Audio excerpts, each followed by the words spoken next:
মানুষ কোন জিনিসটা আয়ত্তে আনতে পারে না জানেন? মানুষ হয়ে মানুষের মন। আপনি যার প্রতি বেশি মায়া করবেন, যাকে বেশি ভালোবাসবেন, সেই মানুষটাই দেখবেন আপনাকে কষ্ট দিয়ে চলে যাবে। হ্যালো ভিউয়ার্স, আসসালামু আলাইকুম। আপনারা সবাই কেমন আছেন? আলহামদুলিল্লাহ আমরা অনেক ভালো আছি। আপনাদের দোয়া এবং ভালোবাসায় এই তো অনেক ভোরবেলা আজকে হচ্ছে আমার হালিমাসি চলে যাচ্ছে। আমার হেল্পিং হ্যান্ড হালিমাসি আজকে ভুরুঙ্গামারির উদ্দেশ্যে রওনা করলো। অনেক দিন থেকেই যেতে চায়, কিন্তু আমাদের বাসায় কাজের জন্য আর কি যেতে পারতেছিল না। এক দিন এক ধরনের কাজের চাপ। তো যাই হোক, কি আর করার, এখন তো হচ্ছে আমিও আর বাসা থেকে বের হতে পারতেছি না, কারণ আমিও অনেক দিন যাবত কিন্তু বাবার বাড়িতে যেতে পারি না। তো এই আশায় বসে আছি কবে সেই সুযোগটা পাবো, একটু হচ্ছে বেরিয়ে আসবো বাবার বাড়িতে। তো এদিক দিয়ে হচ্ছে মাসিকে বিদায় দেওয়ার পর তো আজকে আবার কাজের চাপ আমার বেশি হয়ে যাবে এই ভেবেই হচ্ছে, যেহেতু সকালবেলা উঠেছি আমি, তো আর ঘুমাইনি, তো রান্নাবান্না শুরু করে দিয়েছি। আর আপনাদের ভাইও হচ্ছে তো চলে যাবে। আর আজকে আমার মেয়ের স্কুল আছে, ছেলের স্কুল আজকে খুলেনি, কালকে থেকে আর কি খুলবে। তো এদিক থেকে হচ্ছে তো রান্নাবান্নাটাও সেরে ফেললাম। গতকালকে হচ্ছে 4 কেজি ওজনের এই কাতল মাছটা নিয়ে আসছিল আপনাদের ভাই, তো হচ্ছে তো কেটে বেছে সুন্দর করে দিয়েছিল। আর আজকে হচ্ছে আমি তো রান্না করে ফেললাম টমেটো দিয়ে। তো ওকে বিদায় দেওয়ার পর চা বানিয়ে খেয়েছি। আর এদিক দিয়ে হচ্ছে আবার মেয়েকেও স্কুলে পাঠিয়ে দিলাম।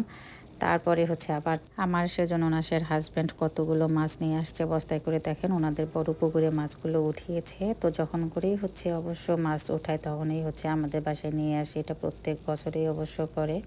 আর যেহেতু সামনে হচ্ছে রমজান মাস, তো ভালোই হলো, মাছগুলো কেটে বেছে সুন্দর করে এখন ফ্রোজেন করে রাখতে পারবো।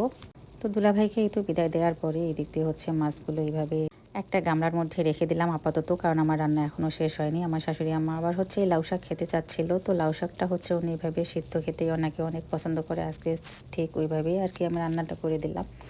লাউ শাকটা হচ্ছে লবণ দিয়ে সিদ্ধ বসিয়ে দিয়েছি, এরপরে পানিটা যখন টেনে গেছে ওখানেই হচ্ছে তেল আর কাঁচামরিচ কেটে দিয়েছি। বিশ্বাস করবেন অসম্ভব খেতে মজাদার হয়েছিল। আমি ভেবেছিলাম এটা আবার কী ধরনের রান্না, তো আমি যখন খেয়েছি আমার কাছে তো অনেক ভালো লেগেছে। আমি নেক্সট টাইম এইভাবেই এখন রান্না করে খাবো। আপনারাও চাইলে এইভাবে রান্না করে খেতে পারেন, বেশি কিছু উপকরণ লাগে না, শুধুমাত্র হচ্ছে লবণ দিয়ে সিদ্ধ করে পানিটা যখন টেনে যাবে ওর মধ্যে হচ্ছে একটু তেল মরিচ কেটে দেবেন আর নামিয়ে ফেলবেন, বেশি ঝরঝরা করবেন না।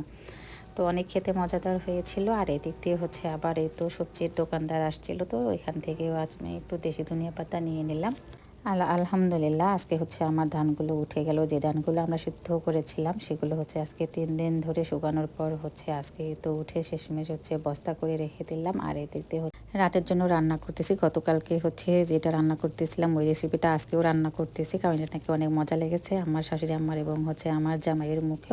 আর মাছগুলো সব হচ্ছে কেটে বেছে তো আমার বড় ভাবি দিয়েছে, ওগুলো দেওয়ার পরে হচ্ছে আবার সবাইকে একটু একটু করে দিয়েছি খাওয়ার জন্য। আর বাকিগুলো তো ফ্রিজে রেখে দিলাম। তো ভিডিওটা এখানেই শেষ করলাম। আমার এই ছোটোখাটো রান্নার রেসিপিগুলো আপনাদের কাছে কেমন লাগে অবশ্যই একটু লাইক কমেন্টস করে জানাবেন, আর পারলে একটু শেয়ার করে দেবেন। আর নতুন যারা দেখতেছেন তারা ফলো দিয়ে পাশে থাকবেন। আল্লাহ হাফেজ, শুভরাত্রি।